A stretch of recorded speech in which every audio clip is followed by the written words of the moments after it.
Look at her walking amongst us again. Haven't she suffered enough to know her place? When is she gonna pay up her husband's debts? She is a widow in ancient Israel, with nothing left but a small house, 2 sons, and a tiny jar of oil. She had no money, no help, and the creditor was coming to take her children.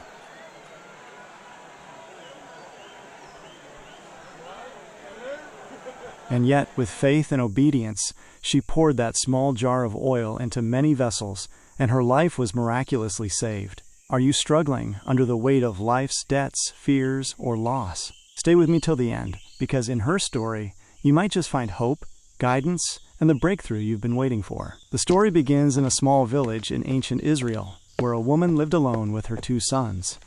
Her husband had been one of the devoted servants of the prophet Elisha, a man who feared God and worked faithfully among the group of prophets. His death left the family without protection, income, or support. After he passed, the widow tried to continue life as normally as possible. She cooked simple meals, kept her small house in order, and cared for her sons as best as she could. But life quickly became hard. Her husband had left behind debts she could not repay. In that time, creditors were legally allowed to take children as servants to pay off what was owed. And the man who lent the money showed no mercy. Days passed with tension. Each knock on the door made her heart race. She could barely feed her children, let alone repay anything. She tried selling small items around the house, but nothing she sold made any difference. Her husband's tools were gone. Their spare clothes were gone. Even objects with sentimental value had been given away, just to buy a little flour and oil. The situation grew worse when the creditor finally arrived. He spoke with firmness, not aggression, but without compassion. He told her plainly that if she could not pay, he would return and take both her sons as payment. When he left, she dropped to her knees, overwhelmed by the weight of the threat. Her sons, noticing her distress, tried to comfort her, but they were scared as well. They understood enough to realize that if nothing changed, they would be separated from their mother and forced into servitude for years. The widow spent that night wide awake, staring at the single lamp in the corner of the room. She replayed her late husband's words, remembering his devotion to God and to Elisha. She kept wondering what he would have done. She eventually decided that the only person she could turn to was the prophet himself. The next morning, she wrapped her shawl around her shoulders and walked with her sons to find Elisha. She met him near an open area where people often gathered to speak with him. When she approached, he recognized her immediately. He had known her husband well, and he could see the worry in her face. She explained the situation simply. She told him her husband was dead, the creditor was coming, and her sons were at risk of being taken away. Her voice shook as she spoke, but she managed to hold herself together. Elisha listened quietly, taking in every word. When she finished, he asked her a question that seemed strange at first. He said, "What do you have in your house?" She had almost nothing. Everything of value had been sold or traded. The only item of worth left was a small jar containing a little oil, barely enough to cook a single, simple meal. She told Elisha exactly that. "I have nothing there except a small jar of oil." Elisha paused for a moment. Then he gave her instructions that were clear but unusual. He told her to go home and borrow empty vessels from her neighbors. He emphasized that she should not gather just a few, but as many as she could find.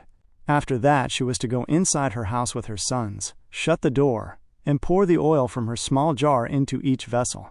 When a vessel was full, she was to set it aside and continue. The widow listened carefully, though she did not fully understand how such a thing could work. Elisha spoke with confidence, and she trusted his guidance. She returned to her home with her sons, and immediately began knocking on the doors of her neighbors. She explained that she needed empty containers, pots, jars, bowls, anything that could hold oil. Some neighbors were curious, others confused, but they still handed over their vessels. One woman gave a small jar with a chipped rim. Another offered a clay pot used for grain. A man living nearby gave 2 larger containers normally used for water. In time, the widow and her sons collected more vessels than she expected. They carried them into their small home until they had filled almost every corner with empty containers. When the last one was placed inside, she closed the door behind her, just as Elisha instructed. The house felt even smaller now, crowded with shapes of various jars and pots. The widow stood before them with her small jar of oil in her hands. Her sons watched her closely, waiting for her to begin. She took a deep breath and stepped toward the first empty vessel. She tilted her jar gently, expecting only a few drops. Instead, the oil flowed smoothly. It filled the bottom of the vessel, rose along its sides, and reached the top. She stopped pouring and stared at it, surprised. Her sons stared as well. "Bring me another," she said quietly. One son brought the next vessel. She poured again. The oil flowed the same way, steady and abundant. That vessel became full as well. She did not know how it was happening, but she continued. The sons worked quickly, handing one vessel after another. Large containers, small ones, wide-mouthed jars, narrow-necked pots, each one filled to the brim. The oil did not slow down. It did not lessen. It flowed as though the small jar in her hand contained an endless supply. Soon the floor was lined with full vessels. Every time she finished filling one, she placed it carefully against the wall and reached for another. Her sons began moving faster, amazed and excited. The house became warmer from the smell of oil, and the atmosphere shifted from fear to hope. Eventually, as she filled one of the last containers, she called out, "Bring me another." Her son looked around. There were none left. "Mother," he said, "there are no more vessels." At that exact moment, the oil stopped flowing. The long, miraculous stream came to an end, not because it ran out, but because there was no more space to receive it. The widow lowered the small jar and looked at it. It felt no lighter than before. She turned her eyes toward the room, filled with vessels containing enough oil to change her entire future. She and her sons stood quietly for a moment, taking in what had just happened. Then, she went immediately to find Elisha. When she told him everything, he instructed her to sell the oil, pay her debt, and use the remaining amount to support herself and her sons. She followed his instruction without delay. The oil was valuable, and people in the village were willing to buy it. She sold one vessel after another until she had enough to clear the debt completely. For the first time in a long while, she felt relief. Her sons would stay with her. Their home was safe, and the remaining oil provided a means for them to live and rebuild their lives. Over time, the widow learned how to manage her small business. She used some of the oil for trade, some for cooking, and some for selling. With each passing day, she remembered how the miracle began, with a nearly empty jar and a simple act of obedience. The story of her family became a quiet testimony in the village, a reminder that even in times of deep struggle, unexpected help could come in ways no one could predict. The years that followed were stable. The sons grew older and stronger. They helped their mother with daily tasks and supported her in running whatever small work they could manage. The fear that once filled their home was replaced with peace and gratitude. The widow never forgot the instructions that saved her family. She often recalled how Elisha's words guided her through the darkest moment, and how God multiplied something that appeared insignificant. People in the village sometimes asked her how she gathered so many vessels, or what she felt when the oil would not stop flowing. She answered simply, explaining that she only followed the instructions she was given. She did not try to exaggerate or dramatize the event. She told the story exactly as it happened, with the same straightforwardness and humility she had shown throughout her life. Her sons were also shaped by the experience. They grew into men who valued faithfulness and obedience.